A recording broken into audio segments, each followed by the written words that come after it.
Recording. Attack. Attack. Attack. Attack. Attack. Attack. Attack. Attack. So, welcome to everyone to our 2012 Heb Aret Comedic Neterian Conference Winter Solstice festivity. And I'm glad everyone made it. I don't know if the bodies are just getting lazuli, older, and it just seems a little bit more inertia to get here, but we all made it. And peace and blessings to all those who are here and all those who are here in spirit with us. So today's program, it's going to be on the story of Laura Jayoti and Goddess Heteru, the myth. And you've heard that myth before, and I myself have given it like in previous years. And it's going to come with just a little bit of a twist today. It's actually not going to be the whole myth, but it's going to be an abbreviated myth to focus on one specific point. And actually it's going to intertwine a little bit of the Assyrian resurrection story as well. Specifically the Heru and Set, the higher self, lower self aspect, the battle of Heru and Set. Is there anyone here that's not familiar with the battle of Heru and Set? Are you familiar with it? Okay, so I have okay. So it's going to intertwine that as well also. And so the title is Heteru Aha, Heteru Stand Up. And the overcoming feebleness of the mind through Knut Nefer. That comes from a proverb that we're going to see in the presentation. It's one of my favorite proverbs. And it's going to explain what we mean by the feebleness of the mind.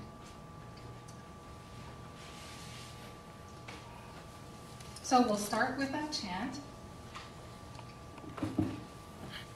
Call and response.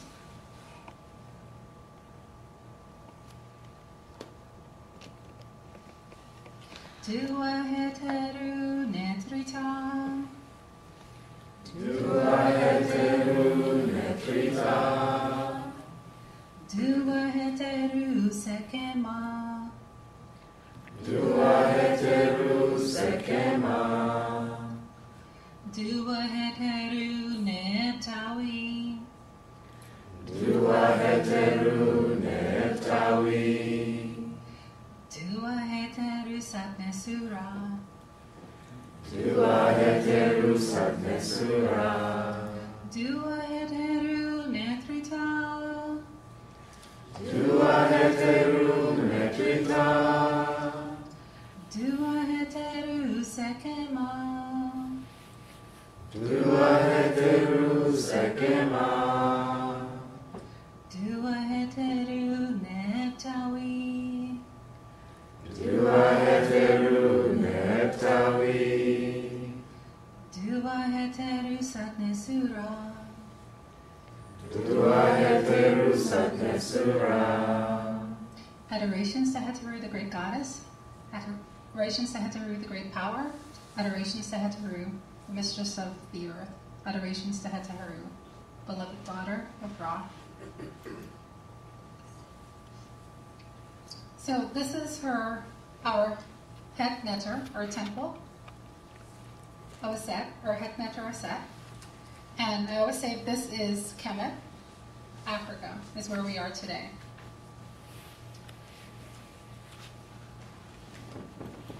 This is our sacred space that we've created. And why do we need a sacred space? We need a sacred space because when human beings become involved in the world, they forget their true nature. The Kemetic teachings tell us that men and women are immortal gods and goddesses, but yet that is forgotten. And that is the story of the Glorious Light Meditation, the story of the myth of Goddess Heteru and Lord Jayoti. This is what happened to Goddess Heteru. And we'll see it's reflective of what happens to human beings when they incarnate into the world. So the myth has 4 basic themes. It goes through Heteru's greatness as the goddess, and then her fall from that greatness, and then her elevation back, the journey back to that greatness, and then the final attainment of spiritual enlightenment of Nahast.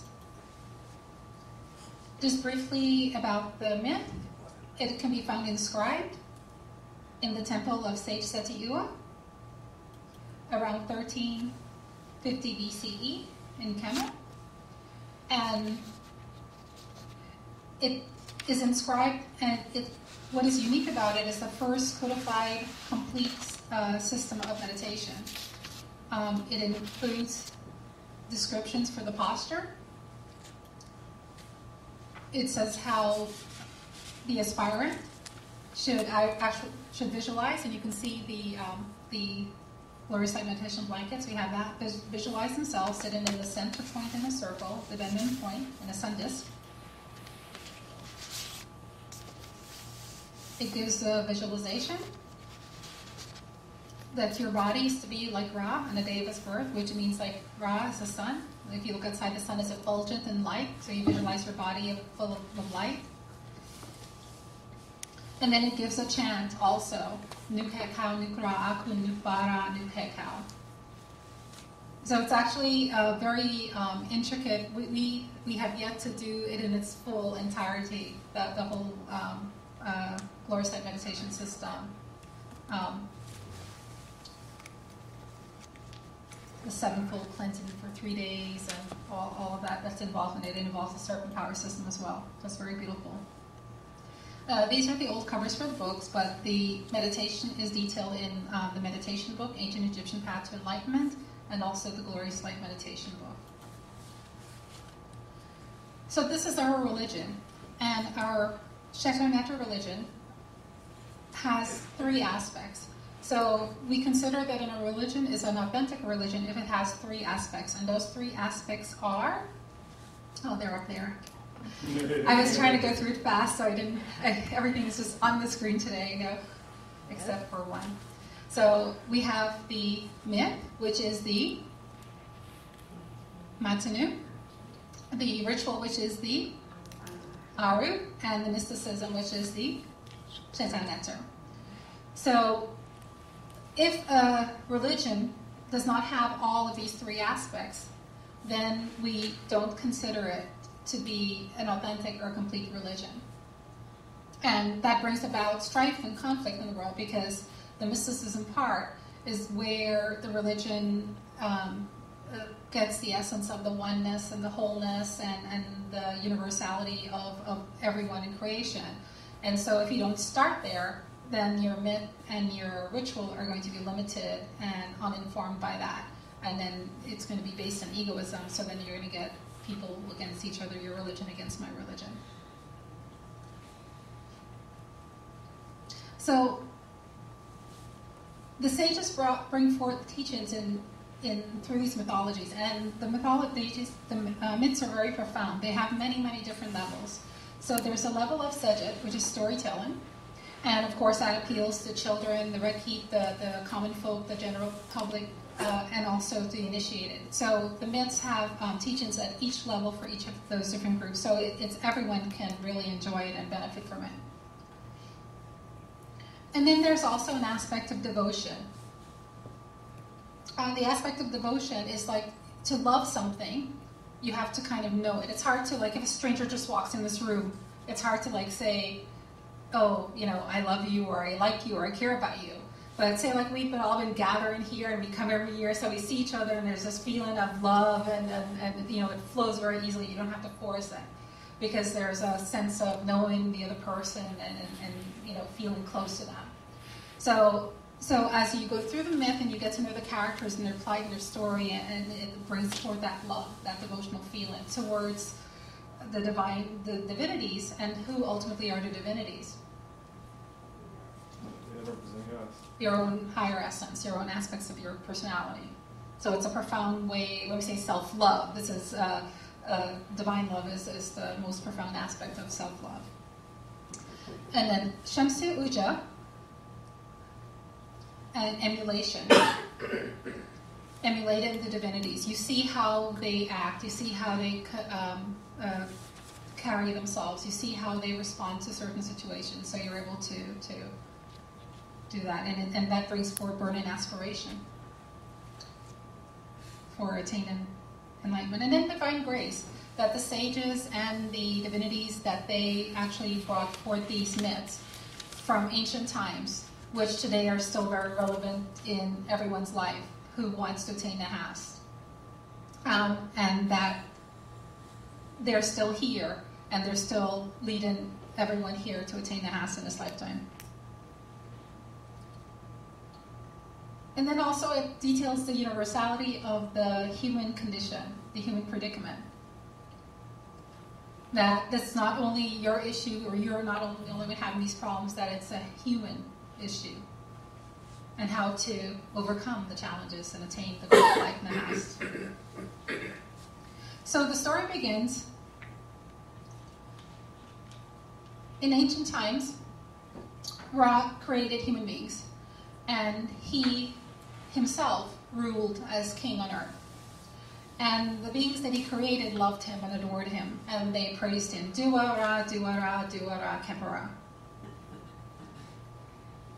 But then as Ra started to become old, people started to turn away from him and blaspheme him. Like when they wanted to do something and they would go to Ra and say, hey, we want to do this, Ra, and Ra would say, no, that's not good to do. They started saying, I think Ra's getting senile, because when he was younger, he would have, okayed this, but now he's saying no. I don't understand why he's, telling me no. And so they started basically to talk about him. They think he's getting old. They think he's getting senile. They stopped listening to him. They turned away from him. And they started to do their own things that they wanted to do, that they felt that was righteous, but really was not. They could not see that. So they started to worship themselves. The Rikit symbol there is common folk. So they started to worship themselves, do their own thing. And much as we see in the world today, it's the same story, it's the same situation. People, they don't go to mysticism as the basis to inform the culture, to inform the religions, and therefore people are doing their own thing. They don't think of what is this going to do for the land. The land is Gap, it's the divine being. Well, how is this going to affect our goddess Nut, the sky? If we do this, they don't have those considerations. So the divinities were very upset by this, because they were killing each other, letting the blood run into the lakes, into the rivers, and so all the Neteru went to Ra and said, hey Ra, we have a big problem. These people, they're blaspheming you, they're talking badly about you. Not only that, they're polluting us, they're destroying the land. What are we going to do? So 2 years ago, I focused on the glyphs. I'm not going to focus on that just for the sake of time, but the glyphs are there and the translations in there. We're just going to do the contextual translation. So Ra went to his daughter, goddess Heteru, his right eye, and on behalf of himself, he asked goddess Heteru if she could travel. And what he wanted her to do was to travel and to go into the lands and to destroy these unrighteous, blaspheming people. So to do this, goddess Heteru turned herself into a different form. She turned herself into the Sekhmet, the lioness form. And this is aspect of the theme of the myth, the greatness. Now, the lioness aspect, and I think I took out that slide because I was cutting back in slides. The feline aspect is a very powerful aspect in the Kemetic mysticism. The lioness aspect has the power. If you notice, like the priests and priestesses, they wear the leopard pelts. So that has to do with destroying evil. They're a very powerful force, and it's symbolized by goddess Heteru, that force to destroy evil, like the way a cat would destroy a mouse. So destroying evil and unrighteousness.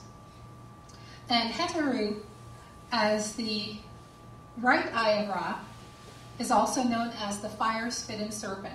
So keep an eye on that, because that's going to be important for Seba Ma's lecture. You see her here, right? The serpent, the sun does, and it's spitting forth fire. And the sun is a symbol of Ra. And you know how sun, especially those of you who live in Arizona or California, what happens every summer? And in Florida we have them too. What happens when the sun comes out and there's no rain? Pardon me? Like wildfires. Everything, fire everywhere. So that's Heteru, scorching the land, destroying the unrighteousness, metaphorically speaking.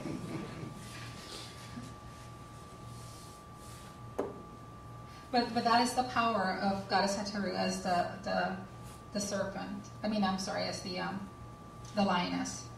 She is Sekhmet. She's the life force energy. She controls the life and death of each and every person. If she withdraws her breath, the life force is withdrawn and the person dies. So Heteru was sent into the mountains to slaughter the enemies of Ra.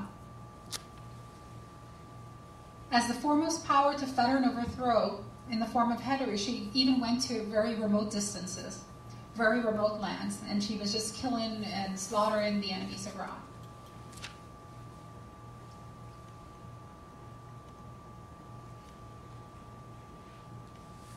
She even expanded the area that she was traveling, and she went into vast, far-off lands, remote lands, and she killed so many people that she actually created graveyards in the hills. Now think about that. Picture graveyards in the hills, like piles of people that are just dead bodies, and I don't want to relate it to any recent incidents we've had, but she just piles of mountains of people that are unrighteous.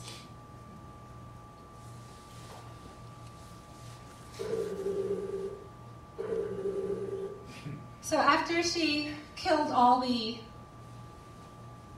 not all, but many of the unrighteous people, right? She did what Ra sent her to do.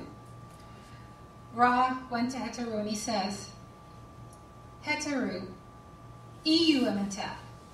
Heteru, come in peace. Ari tenari, the deeds are done. The deeds that I send you to do are done. You've killed the unrighteous people, so come. But there was a little bit of an issue, a little problem. Heteru did not return. She did not want to come back at that point in time. So we're getting into the second theme of the myth, which is her fall.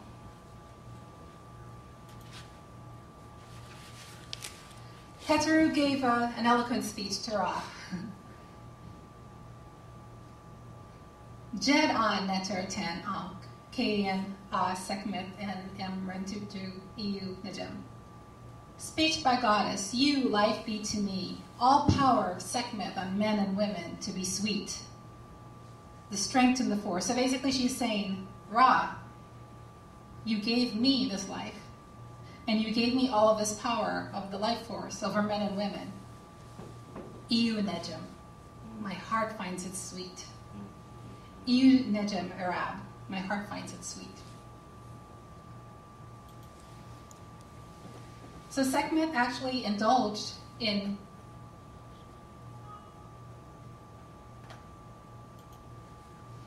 Sekhmet actually started to indulge in drinking beer at night. Does that sound familiar? How low can you go? Drinking beer at night. And then she's running about, killing people. And I particularly like how the scripture talked about spewing blood. And these are supposed to be lips. This glyph here. And the lips are spewing forth of the blood. Very graphic.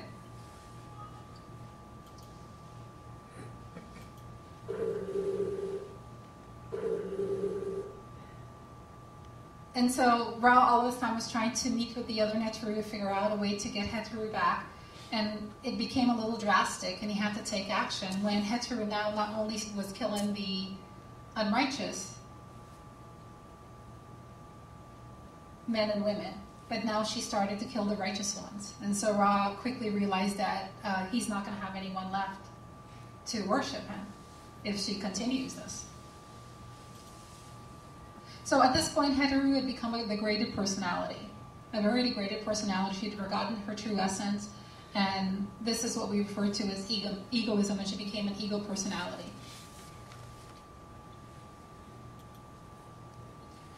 So who is Heteru?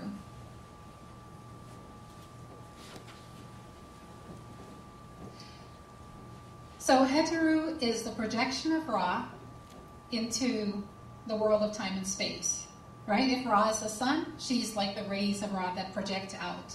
She is the power of Ra. She's an extension of Ra in time and space that he sent forth to do this. So the question is asked again, who is Heteru? Who is this extension of Ra into the world of time and space that Ra sent? We are. Correct. So this is about all human beings. All human beings are children of Ra, here in the world of time and space. Not just us here. I think about all human beings are supposed to be this. And doing righteous deeds on behalf of Ra. But what has happened in the world? There's this forgetfulness of self. And therefore, people are engaged, living their lives, doing their different things. But there's not the spiritual awareness that influences or informs the behaviors and actions. So what's needed at this point is an intervention. Intervention.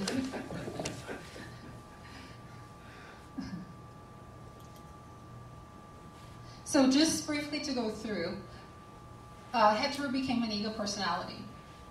And what we mean by an ego personality, just so that everybody's clear about it, is that it's an erroneous or wrong idea or belief or a thought or understanding. So it's actually not anything concrete, physical. It's a wrong understanding, a wrong belief, a wrong way of thinking, a wrong way of believing about yourself, and believing yourself to be an individual separate from everything and everyone, and identify with your mind-body complex as being the who you are. This is an important point also, because many times aspirants, when they come into the teachings, they think of the ego personality as being the problem. So sometimes you see this like in the Eastern traditions, where they see the body's the problem, and there are even like Eastern stories that talk about how they, what do you call them? Not the aspirants, what's the term they use? Ascetics? The ascetics, yeah. How they do stand in cold water and do all these things because the body's the problem, or they want to throw their bodies off a cliff because the body's the problem. So the body's not the problem. The ego personality is not the body, it's not the mind, but it's the believing in those that is your true essence. So it's the thought as the idea. So that's what the problem is. And so in Kemetic neterian philosophy, this concept of egoism is embodied by this character we call Set.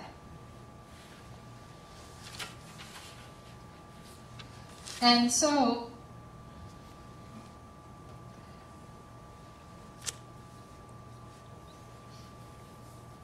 I've moved ahead a little too fast. So the ego personality, so the metaphor for today, or the analogy we're going to use for the higher self, is going to be the sky. The sky is like the higher self, all expansive, and the ego personality are these little patches of blue that have been created by the clouds. And so each of these little patches of blue is in fact, what happens if you rise above the clouds? What do you discover? What do you discover about this patch of blue relative to the sky? It's the same. It's the same. Is there any separation? Is there any difference? No. So this, generally when aspirants come into the teachings, this is what they come in with. They come in thinking that they're this ego personality, that they're the mind-body complex, and maybe there's a little bit of spirit there, but even if there's a spiritual awareness, it tends to be also like basically a little piece of the idea of whatever the self is. It's not holistic. It's not universal. So it's basically set.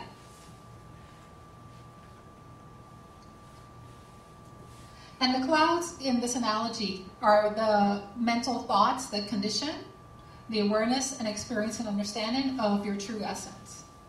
So the thoughts that of yourself being the ego personality, that's basically what the clouds are. And there are 3 states of mind that in Kemetic mysticism. So there's the dull and agitated state, and this is a state where most people in the world are. There's a few dull, there's a lot agitated, and then we're going to get to the other states. So the dull state of mind are when the thoughts are so dense, are so heavy, are so dark, essentially that there's not much blue sky that's there that you can see. So it's when the thoughts are so dark and so heavy, so like filled with anger, filled with hatred, like deeply depressed, that there's only like a little patch of awareness of that spiritual essence that is able to come forth to sustain the person, but they pretty much like they're depressed, they're angry, they're hateful. So it's a very dull mind. And you can see also the male genitalia there that links it and relates it to having too much sex, too much promiscuity and things like that, that type of behavior. And then the agitated mind is where most of the people in the world are, in the shesh. And you can see like the little waves of the ocean waves. The waves are always moving back and forth, back and forth. And so with those waves, the clouds, they come and they go. They come and they go. There's likes, there's dislikes. There's happy, there's sad. The clouds are moving back and forth. And so there's patches of blue, and the clouds move away, and there's expansion. Oh, this is so nice. I feel happy. Then the clouds come together a little bit. Oh, I'm like a little depressed and sad. I feel tired. I'm like, worried. I'm anxious. And then the clouds move away. Oh, like, it's a good day today. Look at the sun shining. Oh, it's horrible. The rain is falling. It's going to be a terrible day today. So there's this movement, this agitation of the mind, always up and down, likes and dislikes. And then there's the lucid states of mind, the third state. And there's 2 aspects of the lucid state of mind. There's one aspect of the lucid state of mind that is still linked to the ego, and that's the aspect of, when people go on vacation, they take all their worries, and they like pull them out of the mind, and they take all those worries, and they set them on the table at home, the bed nightstand, and by the bed. They say, you worries, you're going to stay there because I'm flying to Hawaii, and I'm not even going to think of you. And then they go to Hawaii, they go to the beach, and they're all relaxed, and they're enjoying it, and they go, oh, life is wonderful, oh, and then they start to have all these beautiful thoughts about how life and what they can do when they get back home to make their life so wonderful. This is truly living, I feel so relaxed, and so that is, and they can maybe write a poem, and just get into more subtle aspects of life, but that, and then next they want to buy a house in Hawaii, because the key to their happiness is Hawaii. They don't realize the key to happiness is that their mind has been able to relax. So that lucid state is still tied to doing things to be happy, rather than just happiness being the state of your higher self.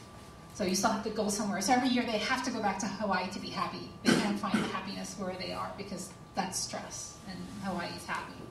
And then there's the lucid state of mind, which is what sages have. And in both lucid states of mind, you can see there are less clouds. So there's more experience of the sky-like divine essence of who you are, more experience of that happiness and peace. In the lucid mind of the enlightened personality, the difference between that and the one that's egoistic is that this one is fully identified with higher nature. The enlightened person is identified with their true essence as the essence of who they are. And they still have a mind, right? They still work through mind, but the mind is very pure. And therefore, they still have thoughts, but those thoughts are pure. And you can see here the thoughts, these are the thoughts of the agitated mind. You see here it says the self. Well, in this one of the dull and agitated mind, the thoughts, I hate this, I love this, money, worries, anxiety, yesterday, today, tomorrow, what happened, last week, what happened a year ago, how I'm grieving about it, I can't let go of it, I can't forgive myself, I can't forgive this other person. All of that is here, and it obstructs the self. in the lucid state, there are thoughts, especially for the sage-like mind, but the thoughts and desires are pure and they don't obstruct the essence of who you are. Anyone? You want to head too far?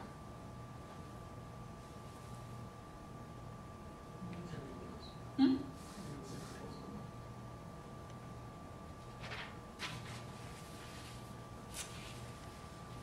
What? Just want to play this again. Okay. Okay. So, when the mind is caught up by egoism, by set, then the I, that is your true essence, becomes associated with these, what is it, is it an adjective or verbs? What are they? I worry, becomes conditioned by these egoistic sentiments. So I hate and I fear, I worry, I'm greedy, I'm selfish, I'm envious, I'm anxious, I'm lustful. And if you realize those are also what people say when they're all stressed out, right? Like the worries, the anxiety. So this is also, set is also that stressed out state of being that most people in the world are when they are worried or they're anxious and they're frustrated or, all of those states are setting.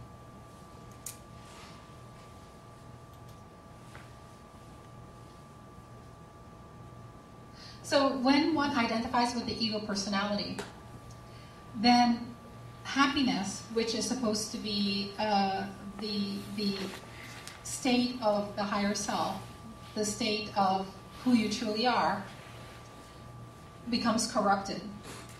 And instead, life becomes like a roller coaster ride. And emotions become a roller coaster ride.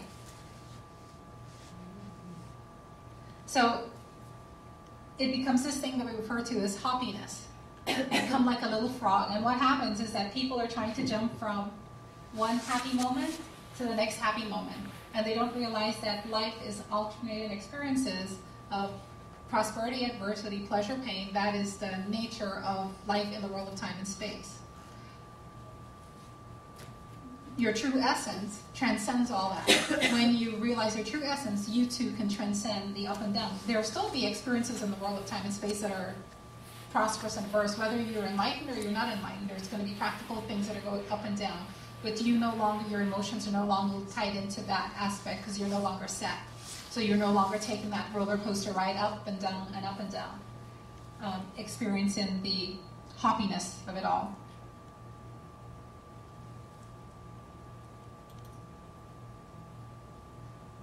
So the mystical teacher, my true self is happiness, back. Abide in happiness. So the question is, you ask yourself, what am I dependent on to be happy? And if you can answer that question, if you have a way to fill in that blank, if this happens, if only this happens, I will be happy. If only we get a Kemetic spiritual center, I will be happy. If only we get a something. Is there something that you can fill in that blank that you feel like will make you happy? If only my kids do this, I'll be happy. So if you can fill in that blank, and if you fill it in and you say things like that, then you are setting yourself up for the roller coaster, the happiness again. You're setting yourself up for ups and downs of life. And so what people try to do, because there's this innate feeling in people that I should be happy all the time, because the true essence is happiness all the time, and that leaches through into the personality. So people don't know why they feel compelled to be happy all the time, but there's an inner force in everyone that compels everyone to try to find happiness. So everything everyone is doing, even the most horrible deeds, that person is doing, they're trying to somehow find what they feel will make them happy. And so what they try to do is jump from one happiness moment to another. So people plan their lives, I'll do this, I'll go to the party, and then, or after work, we'll go to the party, and then we'll do this, and then we'll do that, we'll go to the beach, and all of these wonderful things that we can go from here to there and just have these happy moments. And that's not possible because there's inevitably the little falls there.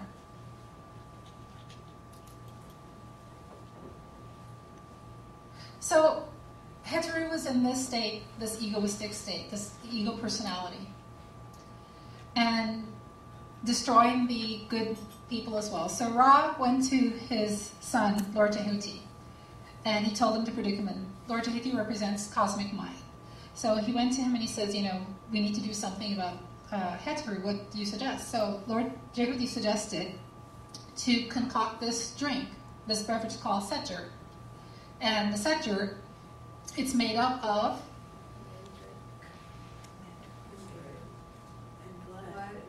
blood, Beer, blood, and souls. all the good things you liked. Beer, blood, mandrake. Like you'd say, so beer, right? People drink beer, right? And you say, well, who drinks blood? But actually, there are dishes in the Caribbean that are made with blood. So they're actually, this time of year, it's a favorite time. My aunt and uncle are visiting my mom, and they told me how many tons of it they make because they sell it to people. And yes, I used to partake of it too when I was younger. So, huh? Is it animal blood? It's animal blood. Black pudding. Yep. And they make it in Puerto Rico too. In the Caribbean, in the Spanish, they also have their own version of it as well too. So yeah, so it's not far off from thinking of people.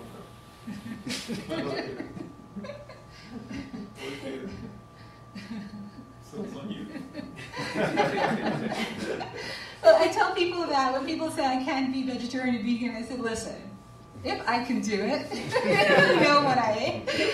But my brother actually says it's because I was not very discriminated in what I ate that I can then become vegetarian because I didn't discriminate. That was good too. Okay, so the intervention is being planned for Goddess Heteru.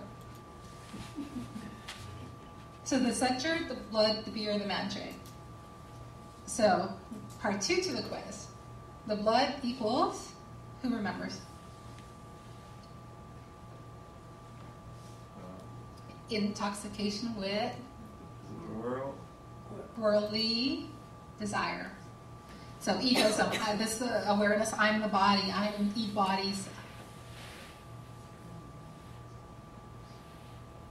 And then the beer symbolizes intoxication with worldly pleasure. Actions, seeking actions in the world to become fulfilled. And then the mandrake is the highlight of the drink. That's the key ingredient. What is the mandrake? Spirit. What is the mandrake? The soul of Asar. Repeat it, say it loud. The soul of Asar, you said. Is that Close. Ra. Huh? soul of Ra. What about Ra? Sefik Bara. Not Sefik Bara. Souls of Ra. Right, the Ba, yeah. Not the 7 souls, but just the souls of Ra.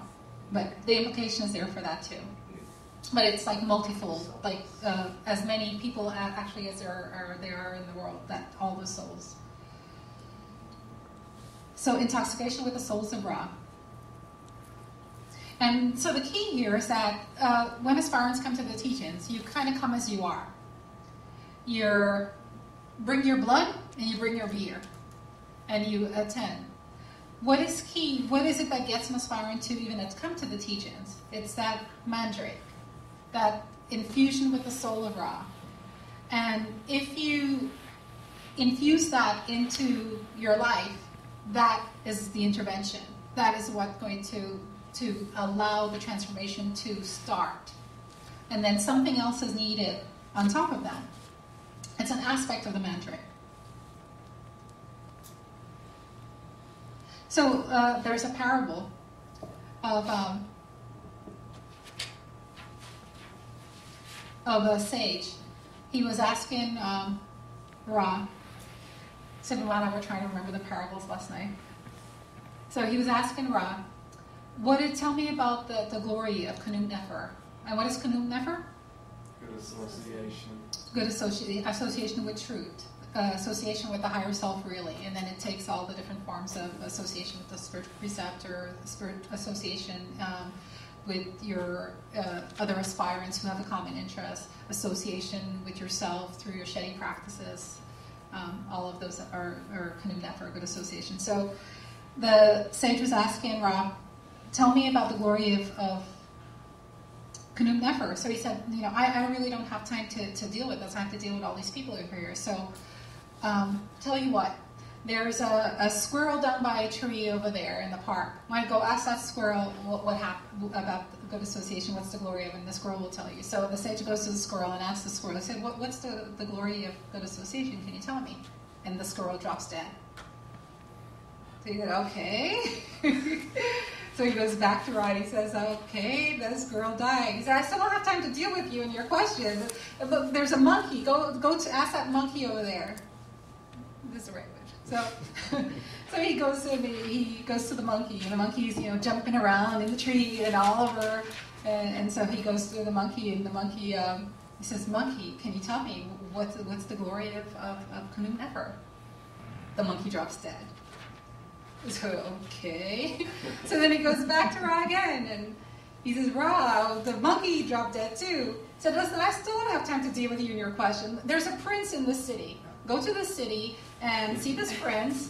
And he was just born, so he's a newborn, he's in his crib. But anyway, go and ask him. And the prince is going, and the sage is going, oh my gosh, like, if he drops dead, like, I'm going to be beheaded or something. So he's all worried. So he goes to the city, and he, finds his way. Makes his associations to get in to see the prince, the baby in the crib. And so then he goes to the prince, and he says, Prince. He says, This one part. He asked the king to see him alone. oh. Something bad happened. So last I forgot, he asked the king to see the prince alone. The king and the queen to see the prince alone, just in case something happened. He wouldn't be beheaded right away. Can you get out? He's a sage or something. He can't escape. That would be unrighteous. So he went there. So he asked the baby. He said, "Tell me about the glory of Knum Nefer." So the prince, the baby, started to actually speak to him. He didn't keel over, much to his relief. And he said, that squirrel in the park? He said, I was that squirrel in the park. But thanks to your good association, just your presence, your sagely presence with all your good positive vibrations, it allowed me to pass into another incarnation. It allowed me to become that monkey. I was also that monkey. So the squirrel symbolizes the dull mind, because the squirrel cracks nuts. Nuts, hard head. So it moved from dullness, and then became the monkey. The monkey's moving all around as the agitated state of mind. So and then he says, and again, thanks to your good association, I was able to move from that incarnation. And now look at me, I'm a prince. And who do we know is a prince? Heru, right? So it became Heru through the benefit and the blessings of good association. So that's the power of good association. That's the power of coming into the teachings on all the different levels. It will lead you to become Heru, discover that Heru within you.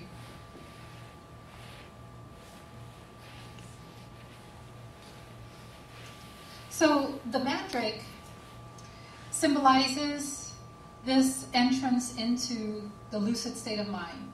And the lucid state of mind is like key, because many aspirants, like when you want to make changes in your personality and transforming personality, many times you find like you hit against like a brick road. And that is oftentimes because the changes that you want to make to transform yourself can really only occur when the mind is in a state of lucidity. If you are in a state of dullness and you're in a state of agitation, you're not going to be able to make substantial changes during those times. So you have to get to mind to this state of calmness, of lucidity, to be able to do the important work of spiritual transformation.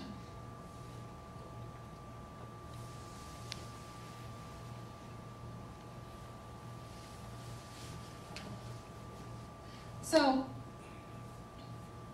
after so Lord Jehuti took the Sejeret and he gave it to Heteru. And she drank it, and she became infused with the mandrake. And so it had kind of a sedative effect on her, and a calming effect on her. And she was able to finally sit down and be calm enough.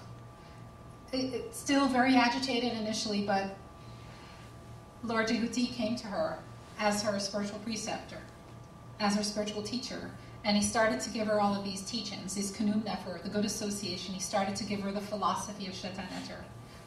Through many different parables he told her, and we're not going to go into that in this particular presentation. But essentially, he gave her the integral Shedi disciplines in the Simatawi.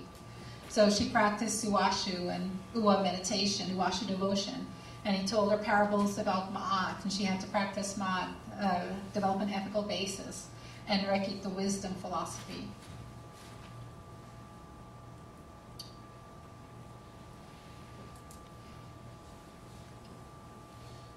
So, something happened here. It's supposed to be covered. No, there. So, who you are, who you think you are before the mysteries is Set, essentially. The Setting personality, right? The ego personality. And then you come into good association, Kanum Nefer, the mystery teachings, and then you're told that you are Haru, you're the higher self. And the higher self, in our mythology, the glorious light is Ra. But also, the higher self is also Haru in the Assyrian tradition as well, too. So, when I mention Haru here, I'm referring to higher self, and essentially Ra and Haru are one and the same. So not to be confused. But it's a state of abiding peace, it's a state of abiding happiness, and it's the source of all happiness. So all happiness comes from this source. It's just whatever state of mind that allows how much of it to trickle through to determine if you're experiencing dullness, if you're experiencing agitation, or if you're experiencing lucidity. How much happiness you experience just depends on how thick or thin those clouds of the mind are, the mental clouds. And how much worries there are, how much agitation, how much hatred, how much anger, how much greed.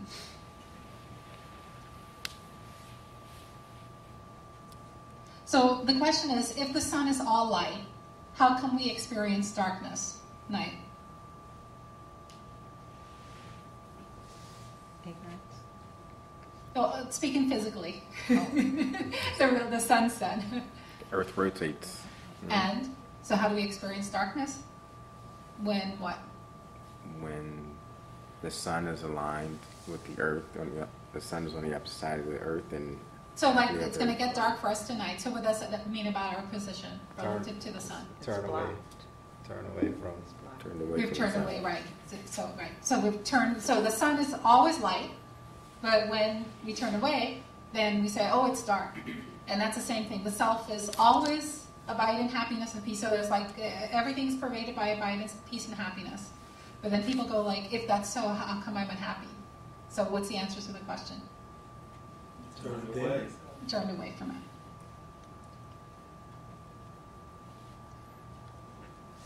So upon entering the teachings of Shetaut now, you learn that about this Huru aspect of yourself, this higher nature. So before you're set, now you learn about Huru.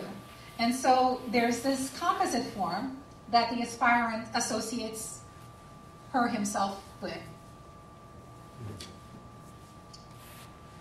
And the Purdue text actually even addresses this composite form. It talks about it. It says, it is Haru when he has two heads, one being with Ma'at and the other being with unrighteousness.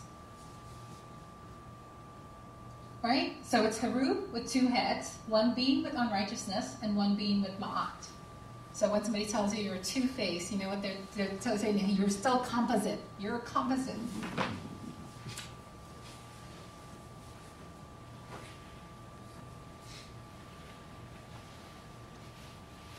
So in this composite form, on one hand you're saying, oh, I'm the higher self. I'm Haru. I'm the goddess. I'm the divine being. I'm Ra. But then on the other hand, you're saying, but I'm still very egoistic, and I'm working through this egoism that I have, and I'm trying my best, and I fall sometimes. So the hekau of the composite personality becomes, I am the higher self, but I'm still very egoistic. I am the higher self, but I'm still very egoistic. I am the higher self, but I'm still very egoistic. So just imagine us all chanting here. I'm the higher self, but I'm still very egoistic. What kind of a spiritual chant is that? Bipolar. You're all not chanting me. Come on, don't you want to chant? Bipolar. But yeah, this is what happens when aspirants come into the teachings. So I'm telling to you for those who may find themselves in these forums, but also as teachers, to realize the nature of spiritual growth and growing into the teachings. So the teachings, and you saw in the Purta Maru, it documents this state. So it's not in a natural way of spiritual development, but as you can see, it has its limitations, and therefore you need to go beyond it. And so the teachings tell us this, or Kemetic teachings tell us, it is not possible to give oneself to the body and the bodiless, things perishable and things divine. The one who has the will to choose is left a choice of one or other. For never, never, never, never can the two meet, or should the two meet. And those souls to whom the choice is left, the waning of one causes the growth of the other one, causes the other one to show itself. So you're either going to be Set, or you're going to be Heru. You cannot be both at the same time. So you cannot be Set, but I'm still very egoistic. That's who you are, when you're seeing that, identifying with that as who you are, then your little Heru is waning at that time and fading. On the other hand, if you're identifying yourself, I am Heru, I'm the higher self, then your Heru is growing and your Set is fading. So this slide is borrowed from Sigama's presentation later on today. I couldn't help but steal it. And you'll see why. So the battle of Heru and Set. I took out a lot of the animations out of mine just to make it faster to go through for time's sake, so this will make up for it. So the battle of Heru and Set. What do you know about the battle of Heru and Set? It went on for what? It was a short battle or a long battle? Still going on. 3 days. Huh? 3 days. 3 days. 80. It went on for, it wasn't a quick fight though. It wasn't like, it went on for a long time. 80 days. And it went on and it was on, and it was, Heru had the upper hand. Then what happened? Set get the upper hand, and it was kind of a little bit of a stalemate for a long time. So why did the battle end in a stalemate for a long time before victory was attained by Heru? So there's another Kemetic proverb that says, he who is wrong fights against what? Himself. He who is wrong fights against himself.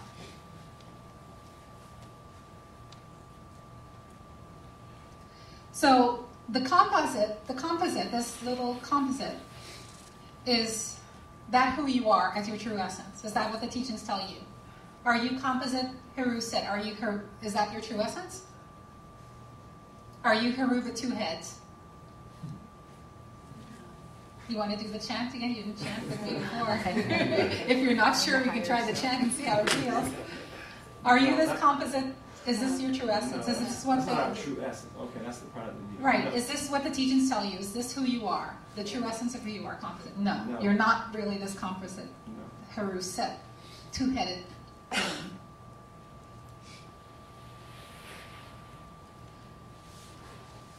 So the key point is that even though you may be thinking that I'm this ego personality, but I'm the higher self, and you're kind of thinking that, I am Haru, I'm Haru. But if you're still also, at the same time, whether consciously, subconsciously, also fallen into this aspect of, I'm happy, I'm sad, I'm miserable, I can't believe I did that, I did this, I'm a horrible person. If you're still going into those egoistic thought processes, then even an aspirant would be thinking, oh, I have this higher self, I'm thinking of myself as a higher self, really or not. Really or not. And if you're fallen into this little mix in of who you are and not really being aware of it because you're still thinking, oh, well, I'm the higher self and I know that. But you're not really thinking it, you're not really acting like it, it's not really expressing in your life, then the fight is really set against composite you. And as long as there's that impurity of set there, then it's essentially set that's there. So it's like you can have gold, right? But if you have it mixed with impurities, it's still impure, as opposed to when you have the pure gold. It's not as valuable, it's not as rich. So as long as set is there, it corrupts it. And so therefore, it's a stalemate because you're using a limited idea of who you are to fight a limited idea of who you are. Right. Wow. So you're holding on to set, at the same time you're trying to let go of set, but you're still holding on to set. So essentially, the stalemate occurs when the battle becomes between set versus set. So you're actually fighting your own self. So you think it's your higher self, but it's your ego personality that's really battling yourself. And this leads to spiritual stagnation.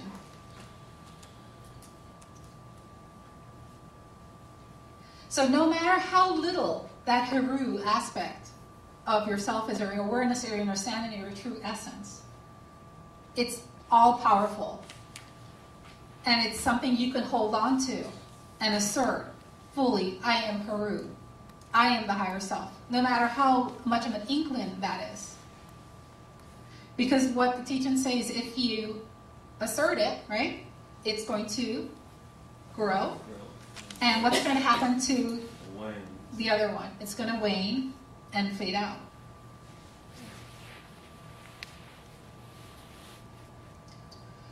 So, as an aspirant, you have to choose, are you Haru with two faces, the spiritual aspirant of egoism, or are you Haru, the pure Haru, the higher self, the divine self? So, I said, coming into the teachings, this is okay to a point, right? Because we would have to say this is better than when we didn't have the Haru head there, right? Right. So it's a step up, but now one has to grow beyond this to fully own one's Haru nature. Because if you choose the Haru with two faces, then your Hakao becomes like this. Again, like what we chanted before. Nupu, right? Nupu means I am, and it should be that I am that's reserved for your true essence, the I am of who you are. But Nupu, happy, sad. Nupu, horrible person, divine self. Nupu, sad detachment. And it sounds funny, but this is what is playing out in one's life. Nupu. Bipolar. Nupu, hate forgiveness. Nupu, angry, serene. Nupu, anxious, calm. So the mind kind of stays in this agitated, nishesh, dull, umet ab type state. And so what happens, how this plays out in the personality and in one's actions, is that you're going to find that it's going to be difficult to detach from one's actions. So we talk about how you have to be detached from the actions and the fruits of actions. So you're going to know that philosophically, but you're not going to be able to do it. You're going to be clinging to actions in the past that you maybe were hurt by, or that maybe things that you did that you can't forgive yourself for. You're going to have ongoing feelings of guilt and remorse and sorrow. And it may not plague you all the time, but it's going to come out at periods of time because you're switching between, you're having this Haru and Set aspect of your being. You continue to judge yourself in negative ways. And this is how many people, like in the New Age, like there are many New Age people in the world, right? And they have the New Age teachings, but they're still very worldly personalities. You'll still hear them talking in these ways that are just very up and down. You know, I had a horrible day today. Oh, my life is terrible. Or oh, my life is good. You know, and it's just up and down. So when we talk about integration of the personality as one comes into the Kemetic teachings, integration of the personality, we're not talking about accepting this composite idea of who you are. We're talking about integrating the idea and the understanding of yourself being Heru into your life, not composite Heru.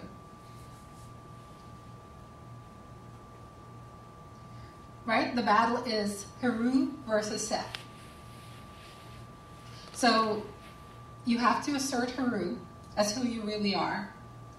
And in doing so, allow the personality, which is illusory, to wane.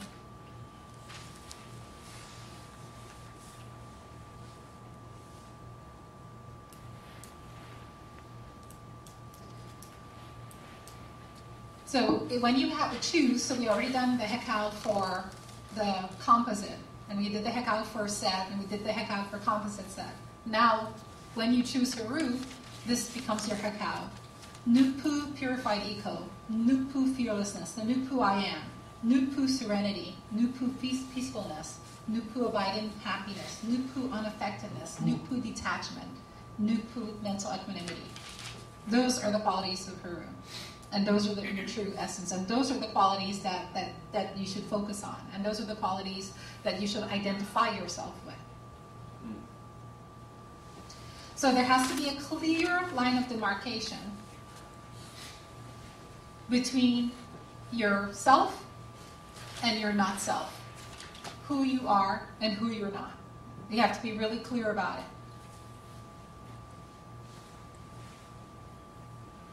Since the not-self is misunderstanding as to your true essence, what is necessary is to bring understanding of your true essence in.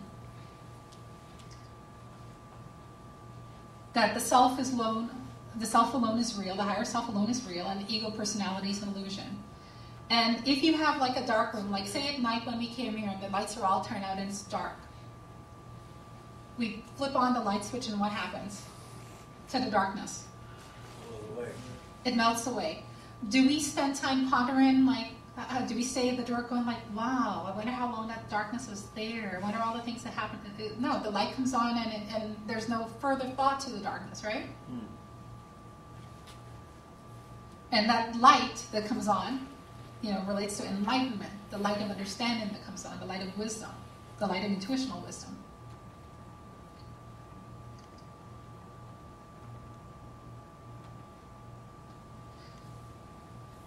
So in the Battle of Heru and Set,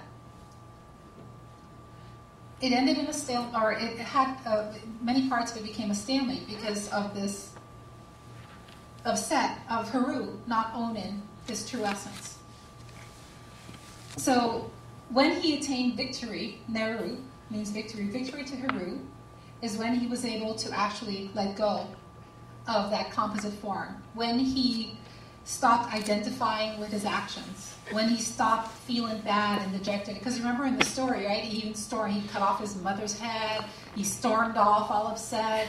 Before his eyes were gone. He was in a pitiful state, feeling sorry for himself, feeling bad. Why can't he win? The throne should have been his in the first place, and why does he have to go through all this darn thing? Who's all of this state he was in, and he had to basically stop feeling sorry for himself, stop feeling like a failure, stop feeling dejected, and own his own true essence. And that's when he was able to become Urajit, enlightened.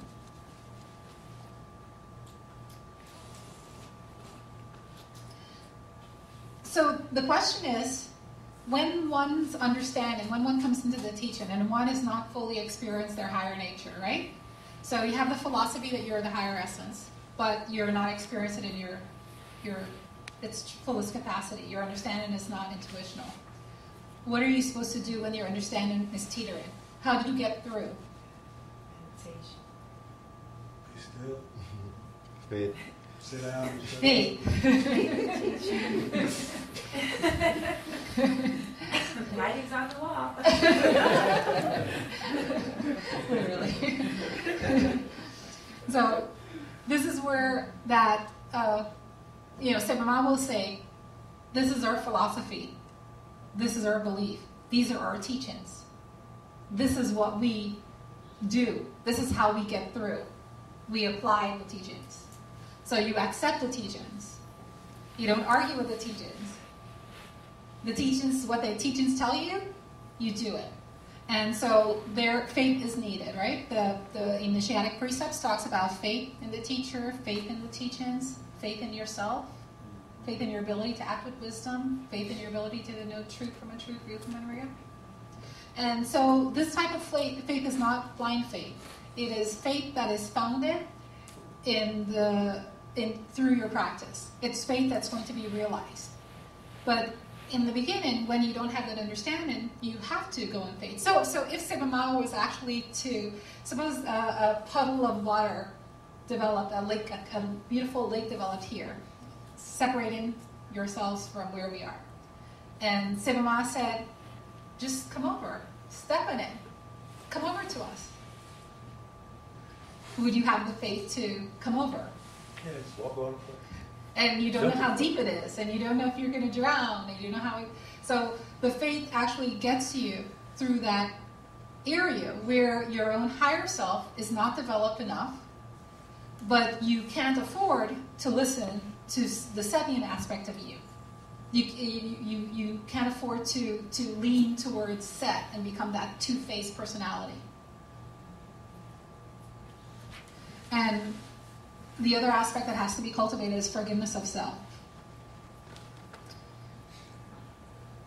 So the teachings also say, so we're talking about the acceptance of the teachings, right? And applying the teachings as they say, without questioning and without being westernized, American, like, well, why do we have to do this? Well, I don't have to do that. I'm an individual. I don't have to follow. I can do it my own way. Acceptance of the teachings. Old Caribbean, I know, culture. You just do as you're told. And so, it's essential for you to detach from your actions. And even, and especially the bad ones that are more difficult to detach from. That's what the teachings say. But how do you do that? So this is where my veterinary medicine and the Purdaru come together really nicely. So I'm a veterinarian, okay. So you know. So it's okay to detach from all the crap, literally, that you did, and figuratively, and will continue to do for a bit longer. And the Kemetic term for crap in this context is excrement. And actually the term is used in the Purdaru text. In chapter 4, in a few places, but in chapter 4, particularly in verse 18, it says, Set put excrement in the face of Aru. Basically, he rubbed his nose in it, right? And so for dogs, I want to go through this little illustration with dogs. When dogs poo, right? And you're trying to housebreak, those of you who've had pets, you're trying to housebreak the dog. What do people do? You probably all know this, because you probably, if you had a dog, you've probably known somebody who've probably done it yourself. The dog poos in the living room. You come home, you're all frustrated. I can't believe you did that. You should know better. And what do? You rub the dog's nose in it. So I think, maybe the source of it is the Purdaru and stuff. Because people really believe this. And so there's a whole different aspect of training dogs that has been around for recent years called positive reinforcement. And they've done studies to show that dogs do not know better. Dogs have a unique way. They poop. If you don't catch them while they're pooping, or like within 2 seconds, they're like, I don't know what that is. Who did that? They truly don't know. And they're willing to detach from their crap very easily. They will walk away from it. And they will leave it there, and you come home and you said, who did that? And they go, I don't know. People think that they know because they come home and the dog runs and hides. The dog doesn't run and hide because the dog knows it did it.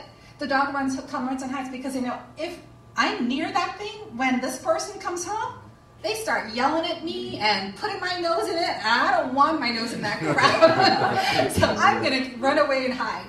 They pick up the tone of the person, and they are scolding. It's like, yeah, it's there, it's crap, but I don't know where it came from. I have nothing to do with it. So if only people could be at that level of disowning the crap the minute it falls from you. Instead of, but what we do, human beings do, just the way we rub the dog's noses in it, we get set to grab the Setian aspect and like, smear it all over, and even like embellish it. So.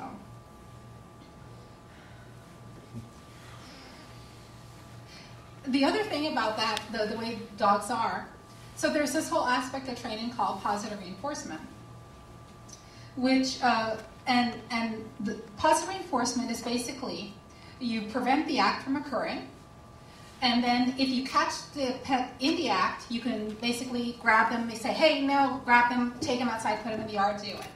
Or you even train them, don't give them an opportunity to even have the accident. But basically, rubbing their nose in it has no effect on them learning not to do it. So no matter how you say that to people or to clients, no matter how many times they will argue with me, they'll just argue with me, no matter what scientific, and they actually, a group of behaviorists just did even a scientific proof to offer proof like, no, they did an experiment to show that dogs don't attach to it.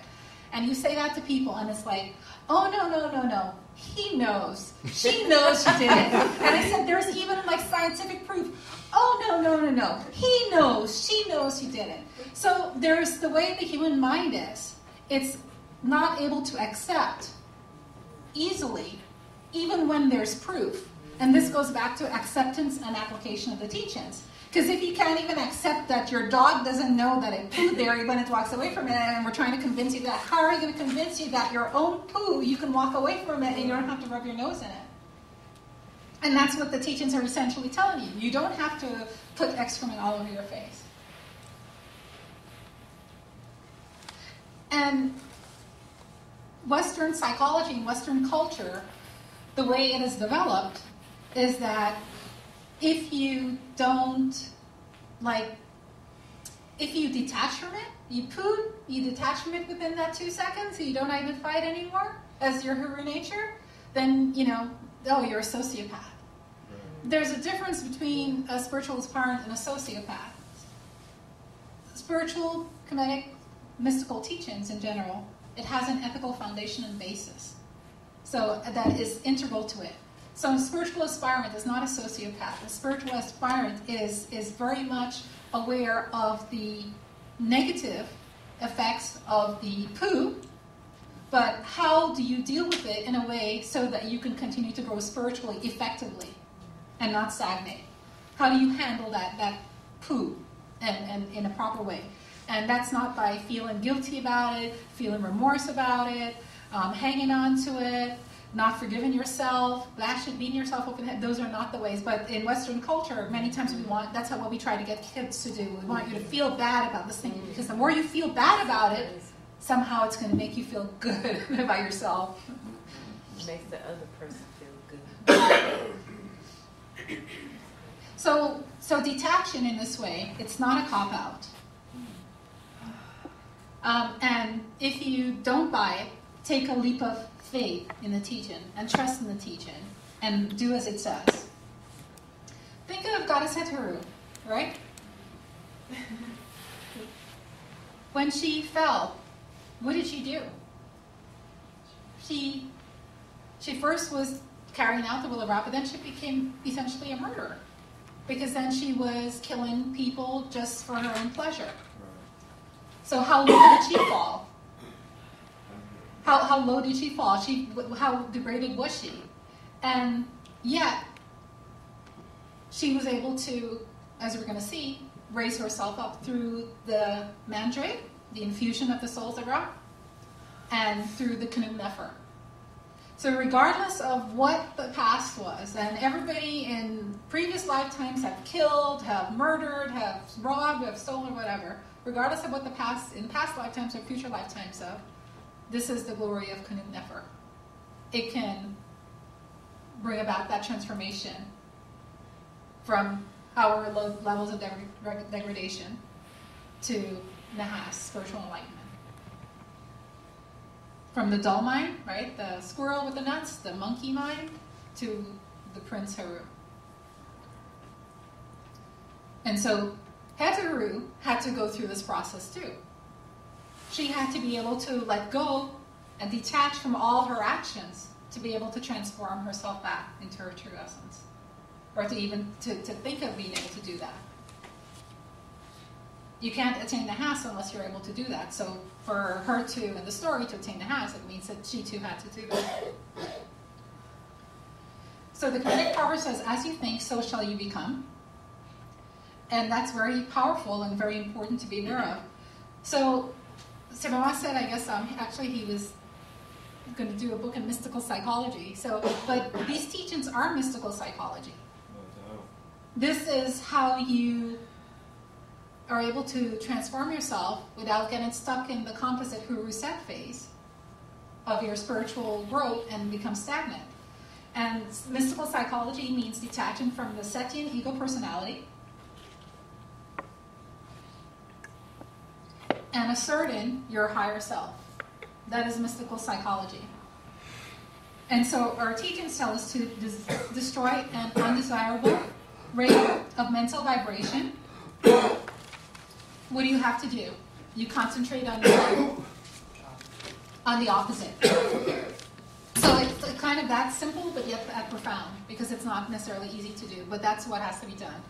So when you're actually, you may be feeling impatient, but you have to be careful with, oh, I'm being so impatient, or I'm feeling impatient. This impatience is me. Because then you're identifying with that second aspect of your personality, that ego personality, that composite. So instead of, I was so impatient, if you recognize impatience within yourself, what can you do? You assert, I am patience, I am Haru, rather than hekaizing or mantracizing the lower self.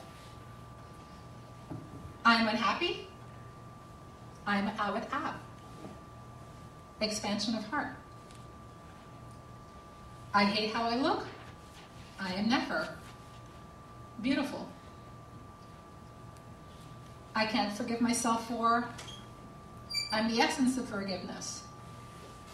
I'm depressed, I am cheerful.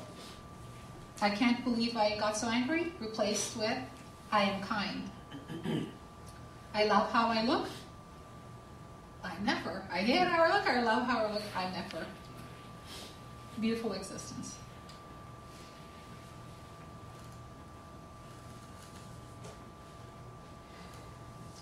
So this is the proverb that gave the title.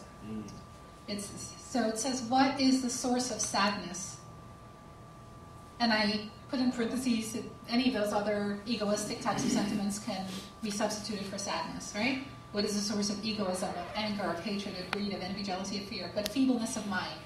What gives it power but the want of reason? Rouse yourself to combat, and it quits the field before you strike. So that's really what you want to do. You want to be able to rouse yourself to combat so that even before the sadness takes root, even before the anger takes root, even before the greed, the envy, the jealousy, or whatever you go to follow takes root, you rouse yourself to combat.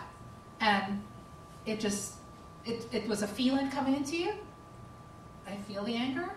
And you rouse yourself to combat. And it goes away. You're Haru. You're Haru. The Setian starts to come. I'm Haru, I'm Haru. And it fades away. And really you want to be able to do it, become so efficient at doing it, so that it happens just as, it occurs just as it says here. It quits before you, the field before you strike, but it doesn't always happen that way. Sometimes it expresses. And then when it expresses, you have to work through it.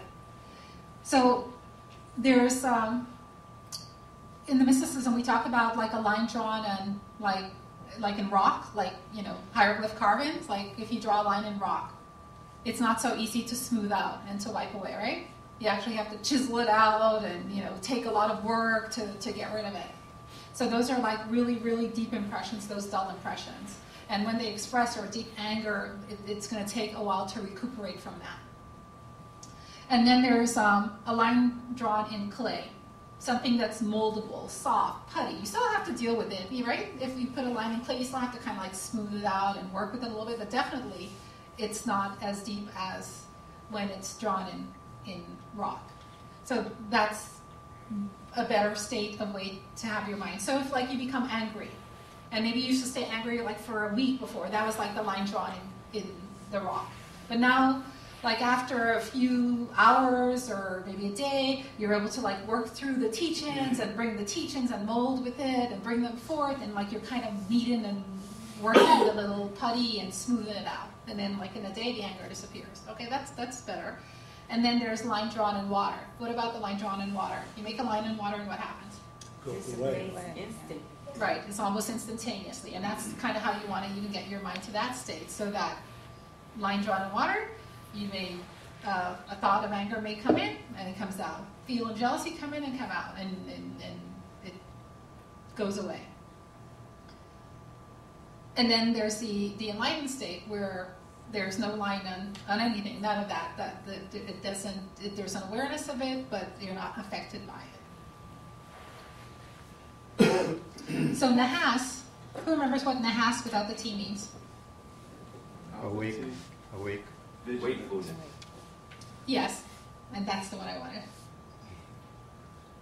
I wanted you to speak real briefly to that line that says, what gives it power but the want of reason? Yes. The lacking the mental understanding, the awareness of your true essence. If you are fully enlightened, then your reason is you know you're the true self, and therefore you don't even have to get to that point of rousing. It doesn't bother you. But if you're advancing in the spiritual teachings, so if you're like the line drawn in water, where your vigilance, that's what we're talking about, you're vigilant with the teachings, you are wakeful and watchful for when those states occur, and now you have your weapons. So what are going to be your weapons? The want of reason is the lack of ignorance of self, your lack of understanding of your true essence, and whatever degree, if it's like you're really, dull and you're just coming into the teachings, or if you're an advanced in spiritual personality, then you're further advanced. But still, even when you lose it, all of a sudden you become your set self. You lose that awareness of, I'm the higher self, and it's like, ugh. You have to forget yourself, in other words, your true essence. So, rousing yourself to combat, what are some of the combat tools that you can apply? Your cow. Your hakao, your meditation, devotion, Attachment. Breathing. your breathing, your detachment, your reflection in the philosophy, right? Listen to the teachings, reflect on the teachings, meditate on the teachings. And then the threefold, the faith also.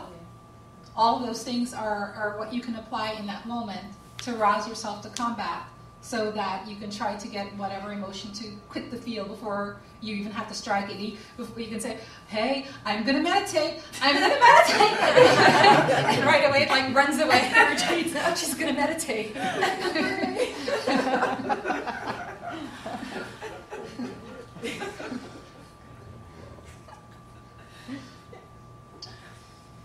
So although we talk about set like fading away, what happens really, it's the ego personality goes through a transformation. The ego personality doesn't completely fade away. So even an enlightened personality has an ego. What the enlightened person doesn't have is egoism. Right. That identification, that erroneous identification. But they do have an awareness of the mind-body. They do have awareness of there's space and air and this relative reality, because otherwise they'd be going om, om, om, om, om, om, om, om. Everything would be, it is om, and they wouldn't be able to discern anyway. So there's an awareness, but again, as we said, it doesn't obscure their awareness of their true transcendental self. So they become, as if we said, like like in Guyana, we have these things called four-eyed fish, and it has 2 eyes above the water and 2 eyes below the water. So they come like double vision, dual consciousness. They see above and see below. See always be in touch with the higher essence, but also be able to operate in practical reality. And so that aspect of the purified ego is called what? It's called what? It's called the Setna Nebira. That's his name. And that is the aspect of the, in this capacity, the purified ego then paves the way for the expression of the divine self in the world of time and space. So this is how Heteru is able to really perform her duties in the world of time and space. This is Heteru, that Heteru aspect. She comes into the world as the projection of Ra, and that's what the same thing as Setna Nebira Ra is, that projection or purified ego that allows for the expression of Heteru in the world of time and space. Nebu Ra? Nebi. He can tell you. He can spell. So Nebira. now we're into the third theme of the myth, which is the elevation and the glory of Canute Nefer. So Lord Jehuti shared all of what I just went through in the great extensive detail with Heteru. And Heteru started to actually remember where she came from, remember the land that she came from. And she started to remember her father, Ra. And she started to remember her true essence. He started like...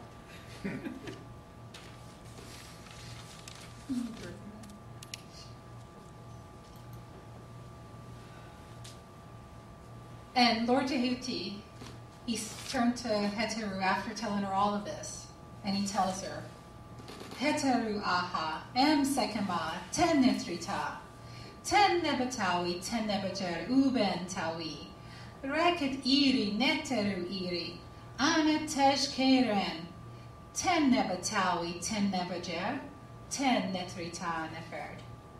Heteru, raise yourself up in your true form, as the great goddess of power, as the great life force. You are the mistress of the world. You are all-encompassing divinity. You are the light of the world. The people on earth and the gods and goddesses all praise your name.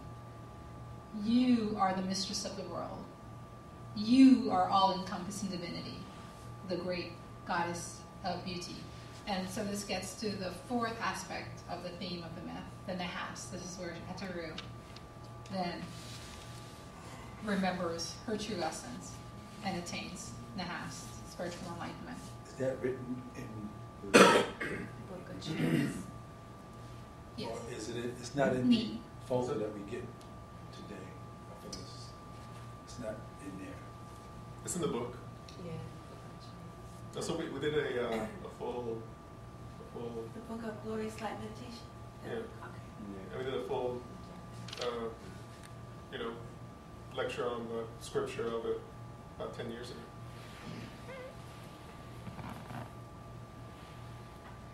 It's also on page 53 of this book. Page 53.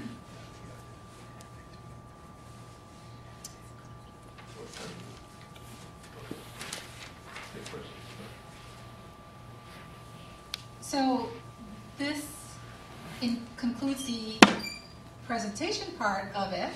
So now we're going to move into our performance part of it. Seba Dja, any questions? After the performance part of it. So we're ready for our performance part of it. So can Howard B need to do the camera because they're not all over the place. If you want to take it off of the stand too, you can. No, we can't move that. We can't move that. That's okay. Can you smooth the chair over? It's going to be where we want it.